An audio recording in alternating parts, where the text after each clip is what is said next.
Wow, good morning friends. So యాక్చువల్గా నేను నిన్న గ్యాప్ తీసుకున్నా. మొన్న కూడా చేశాను, పర్ఫెక్ట్గానే చేశాను మొన్న, కానీ డైట్ పాటించడానికి వీలు పడలేదు. నా ఆఫీస్ వర్క్ మీద నర్సంపేట వెళ్ళాను. సో అక్కడ కొలీగ్స్ తోటి నేను బాక్స్ క్యారీ చేసినా కూడా వెళ్ళాల్సి వచ్చింది, అప్పుడప్పుడు తప్పదు. సో మొన్న డైట్లో నేను మండీకి వెళ్ళాము. సో ఆఫ్టర్నూన్ లంచ్ మనం రెగ్యులర్గా చేసే లంచ్ కన్నా మిస్ అయిపోయింది. సో నైట్ డిన్నర్ కూడా మిస్ అయినట్టే. ఓన్లీ బ్రేక్ఫాస్ట్ మాత్రమే కరెక్ట్ బ్రేక్ఫాస్ట్ తీసుకున్నాను. ప్లస్ నిన్న నాకు హెవీ కొంచెం వర్క్ ఉండే, మార్నింగ్ కుదరలేదు వాకింగ్ చేయడానికి. సో మార్నింగ్ కూడా రాలేదు. బట్ ఈ 17 days 18 daysలో ఆటోమేటిక్గా నాకు కొంచెం చేంజ్ కనిపిస్తుంది. మా కొలీగ్స్ కూడా రికగ్నైజ్ చేస్తున్నారు, కొంచెం చేంజ్ అయ్యావు, బాడీలో బక్కగా అయినామని చెప్పేసి, కొంచెం స్లిమ్ అయినామని చెప్పేసి రికగ్నైజ్ చేస్తున్నారు. సో టోటల్ మన 90 days ప్రోగ్రాంలో మనం పెట్టుకున్న టార్గెట్ వచ్చేసి 75 kgs. నేను స్టార్ట్ చేసిన రోజు 87 kgs ఉన్నా. సో ఇప్పుడు 84.8 ఉన్నా. అంటే యాక్చువల్గా నేను ప్రాపర్గా చేసి ఉంటే ఇంకా కొంచెం రిజల్ట్ ఉండేది.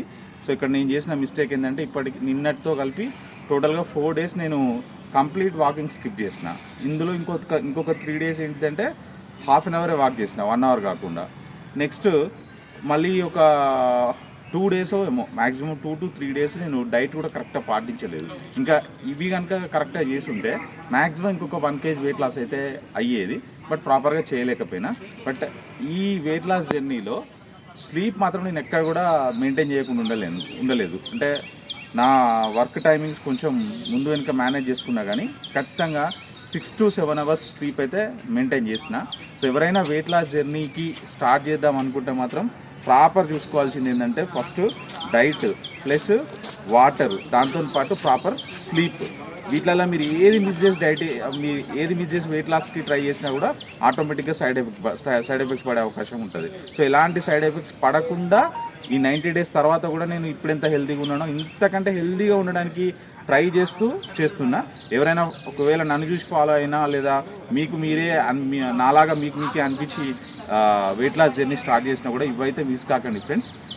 ఖచ్చితంగా 5 liters, అంటే ఇప్పుడు వర్షాలు పడుతున్నాయి కాబట్టి అంత పాసిబుల్ కాకపోవచ్చు, but 4.5 liters at least compulsory maintain చేస్తూ కనుక మనం డైట్ అండ్ ఫిజికల్ యాక్టివిటీ, అది walking, running, jogging, gym, sports, మీకు ఏది నచ్చితే అది ఒక ఫిజికల్ యాక్టివిటీ ఖచ్చితంగా డైలీ 1 hour కనుక చేసుకుంటూ, నేను చెప్పినట్టుగా ప్రాపర్ డైట్, అంటే బయట జంక్ ఫుడ్ అవాయిడ్ చేసి, రైస్లో కూడా బ్రౌన్ రైస్, నేనైతే day 1 నుంచి కూడా ఇప్పటి వరకు నేను వైట్ రైస్ తీసుకోలేదు ఇప్పటి వరకు. సరే, ఒకరోజు బిర్యానీ తిన్నా, ఒకరోజు మండి తిన్నా, అది పక్కన పెడితే, అవుట్ సైడ్ తిన్నాయి పక్కన పెడితే, నేను ఇంట్లో నుంచి అది ప్రిపేర్ చేసుకున్నది మాత్రం ఖచ్చితంగా నేను బ్రౌన్ రైసే తిన్నా ఇప్పటి వరకు.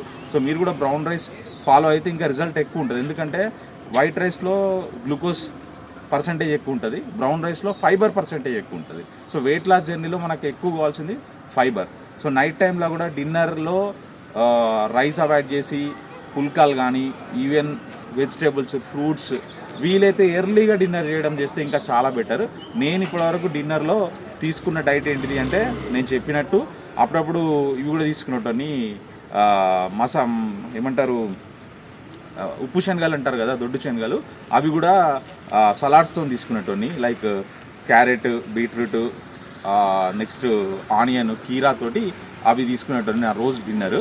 సో ఇట్లా నాకు డైట్ ప్లస్ వర్కౌట్ చాలా నేను ఎంజాయ్ చేస్తున్నా. ఎందుకంటే రిజల్ట్ నాకు ఇన్స్టెంట్గా కనపడుతుంది, లైవ్గా కనపడుతుంది.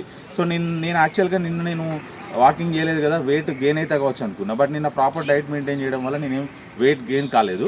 సో మొన్న ఉన్న వెయిట్కి ఈక్వలెంట్గానే ఉన్నా తప్ప వెయిట్ గెయిన్ అయితే ఏం కాలేదు. So thank you for your support.